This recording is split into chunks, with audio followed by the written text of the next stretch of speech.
A local matchmaker has found a way to make it safe and fun. Just take a look. Lori Burzak, thank you so much for joining me. You are the owner of Carolina's Matchmaker. Welcome to QC at 3. Thank you for having me. So you started this brand new Facebook group called Singles in the Carolinas. How successful have you been so far? Well, we have almost 700 members in less than 2 weeks that have joined.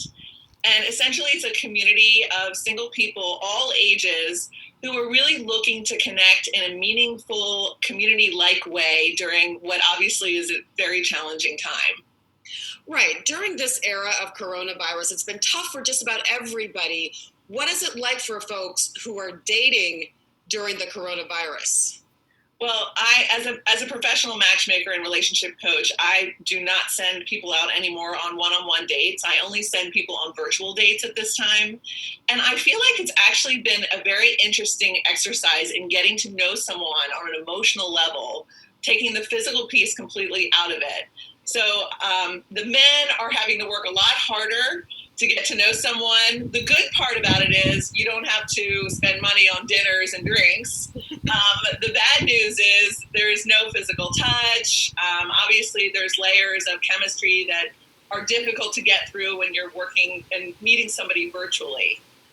So you got to dig, you got to work at it, you got to work harder. You need to ask probing questions. You need to be articulate. There's a lot of pieces that come along with it. So during the crisis, singles are still looking for love. Is that the case? Oh, yeah. In fact, I think that it's heightened. As a matter of fact, I've read many reports about how online dating has surged in terms of communication, in terms of signups. So people are isolated, but they're still looking to connect, and people still want to fall in love.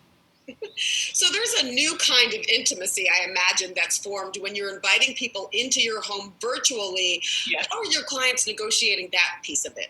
Well, I tell them, make sure you're not doing your Zoom call in front of your unmade bed. Make sure you've got your lighting fixed up. Make sure you're dressed as appropriately as you would if you were going on a date.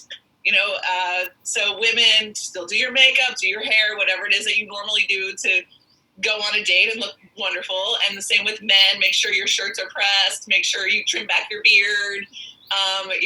We're doing the best we can. Well, 700 people have signed up for this Facebook group, Singles in the Carolinas. Why do you think the interest is so great right now? Well, I think even though online dating has always been very popular, I think that it's still, you're in a vacuum. So what's nice about a Facebook group is you can click onto their profile photos. You can see some of their past history. There's a link, and people are not as they're more careful on the group than they would be if they were online dating. So if folks want to find out more about this Facebook group, or if they want to join, what do they need to do? They just need to go onto Facebook and look up Singles in the Carolinas, and then they have to answer 3 quick questions, and then I'll admit them to the group. Well, Lori, you are creating fun amidst the crisis. Lori Burzak, Carolina's Matchmaker, thank you so much for joining us. Thank you for having me.